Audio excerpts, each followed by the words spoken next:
আজকে ঘরে বসেই করলাম নেল আর্ট। অনেকদিন থেকেই ভাবছিলাম করব আজ ফাইনালি বসে পড়েছি করার জন্য। প্রথমে 3টে নেল পলিশ নিয়ে নিয়েছি, একটা নিউড কালার নেল পলিশ, একটা ব্ল্যাক কালার, একটা জেল।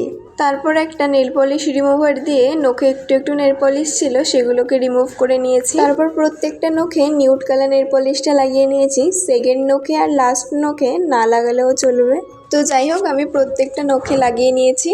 তারপর এই যে ব্ল্যাক কালারটা, তারপর এটারই কাজ। প্রথমে এই আঙুলটাতে পুরোটা লাগিয়ে নেব, তারপরে যে লাস্টের আঙুলটা আছে সেটাতেও পুরোটা লাগিয়ে নেব। তাই এই দুটো আঙুলে নিউড কালারটা না লাগালেও চলবে। তারপরে আমি একটা এরকম তুলে নিয়ে নিয়েছি, কারণ এই যে আঙুলটা হাফটা আমি নেল পলিশ লাগাবো, যেটুকুনি নখ বড় সেটুকুনি। শুধু তুলিটা দিয়ে একটা লাইন দিয়ে দিয়েছি, তারপর নেল পলিশটা পরে নিয়েছি হাফটা, না হলে নেল পলিশটা ঘেটে যেত আর দেখতে বাজে লাগতো। তারপর আবার ওই তুলিটা দিয়ে মাঝের আঙুলটাতে একটা লাভ করে নেব। লাভের ভেতরটা ব্ল্যাক কালার নেল পলিশ দিয়ে দেবো।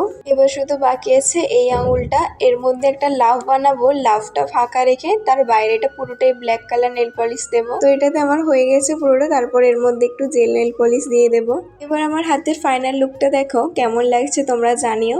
আমার তো সিম্পলের মধ্যে প্রচন্ড পছন্দ হয়েছে। আর অনেক টাকা দিয়ে পার্লারে যাও তারা একবার অবশ্যই এটা ট্রাই করো। তো আমি ব্লগটা এখানেই শেষ করছি, দেখা হচ্ছে পরের ব্লগে। সবাই ভালো থেকো।